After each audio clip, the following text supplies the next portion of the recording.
So something really weird is happening on YouTube right now. There's this new kind of channel that's just appearing out of thin air and putting up numbers that are frankly almost unbelievable.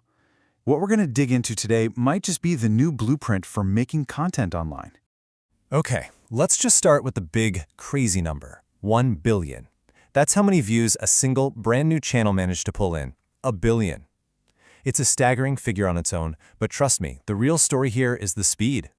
They did it in just 3 months. Now, to put that into perspective for you, most creators would consider getting 1 million views a huge milestone in their career.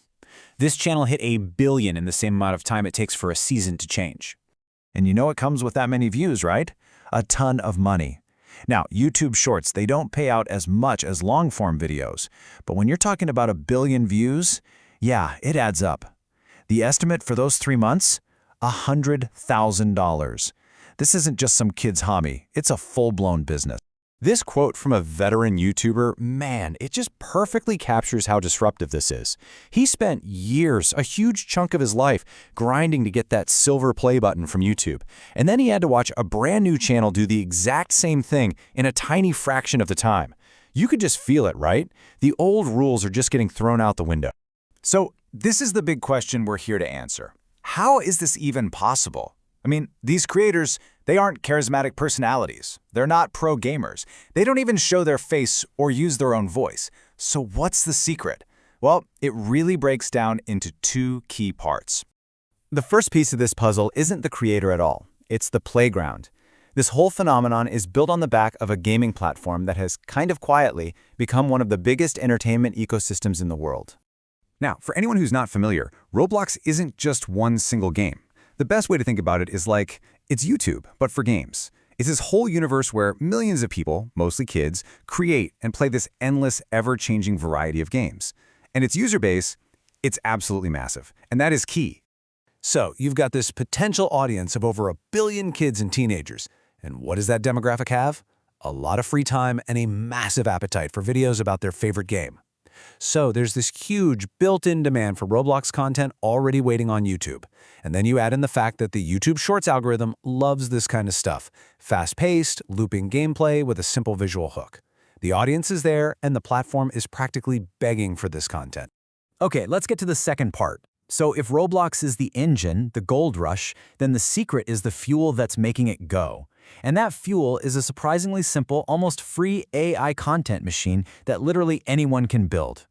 And this quote right here, it just perfectly sums up the entire strategy. It completely removes every single traditional barrier that's ever existed for starting a gaming channel.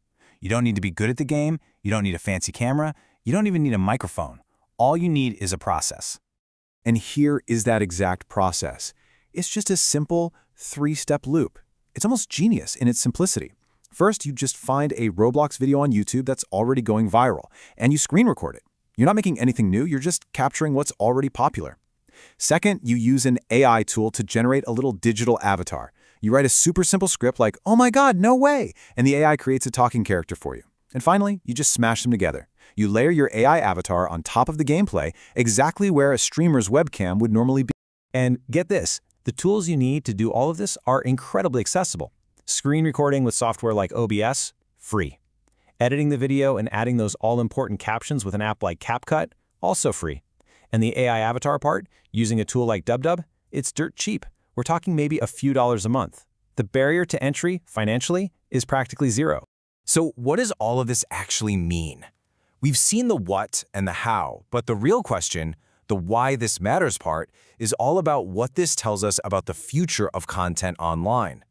So really, the big takeaway is this incredible evolution in what it even means to be a creator. You know, the traditional path took years of hard work, building a personal connection with an audience through your original ideas. This new AI-assisted model, it's all about speed and systems. It's faceless. It just reuses existing content, and it completely automates the on-screen personality. It's really less about creating art and more about just finding and exploiting an opportunity in the algorithm. And that right there is the bottom line. This isn't a fluke. It's not a one-off viral trend that's going to disappear tomorrow. It is a repeatable strategy. It's a formula. You take a giant, hungry audience, and you feed it an endless stream of low-effort, algorithm-friendly content that you can generate with super cheap AI tools. You are, in essence, automating virality. You know, this all leads to a really fundamental, kind of scary question about the future. If a system that just repackages old content with a fake AI personality can outperform real, original human creativity by this much, well, what does that incentivize? What are the next generation of creators even going to aspire to make? And that leaves us with this final thought, and it's a weird one. For decades, online content has been all about personality, right? It's about connection. We follow people because we find them interesting. But in this new model, the person we're watching is just an AI construct. The voice is fake, the face is fake. So who or what are we actually connecting with? What does it even mean to be a fan in a world where the creator might not be real at all?